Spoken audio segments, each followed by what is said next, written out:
Почитувани дами и господа, добар ден сите.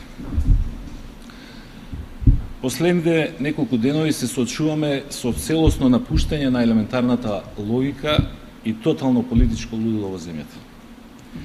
Човекот кој 4 години ја има целокупната власт во државата, после дебаклот кој што го доживеавме во Брисел, наместо да излезе пред македонската јавност и да даде отчет како и зошто се доведовме во ваква безизлезна ситуација и што е уште поважно, како и кога ќе излеземе од неа, тој ме прозива мене и Социјалдемократскиот сојуз да дадеме одговори на прашањата кои природно следуваат на неговата адреса.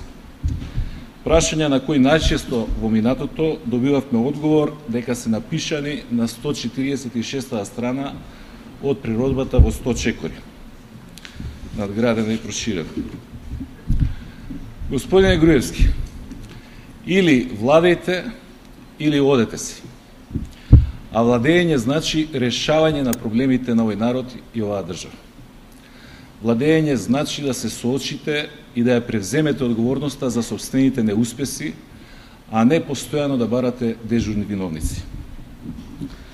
За да имате право да не прашувате било нас, било некој друг, како би ги решавале проблемите што вие не ги решавате, ќе мора прво јавно да ја преземете одговорноста за поразот во Брисел и второ јавно да соопштите дека не можете да ја внесете Македонија во НАТО и во Европската Унија без разлика на причините, дали од несакање или од незнаење.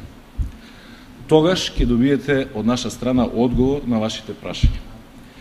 Тие одговори ние ги имаме, како што впрочем ги имавме и тогаш, кога ја обезбедивме на оваа земја кандидатски статус за членство во Европската Унија и кога ја доведовме пред самите врати на НАТО алијансата и при тоа, без било чии блокади, со силна меѓународна поддршка, со бројни пријатели ширум светот и што е најважно, без било кој да го постави прашањето, а камоли да го загрозува македонскиот национален идентитет.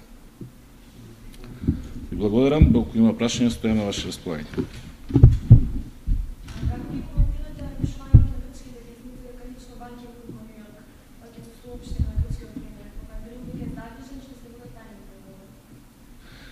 Значи, ако некој треба да критикува тајни преговори, тоа е опозицијата.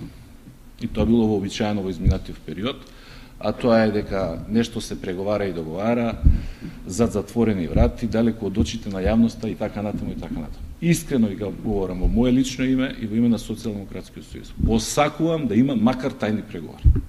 Ако ги има, тогаш има и шанси да се дојде до решение. Јас само се плашам дека се сведува на фотосесии, на поздравување, сликање, без било каква суштина и содржина во тие средби. Povedете. Ако нема, ви благодарам многу.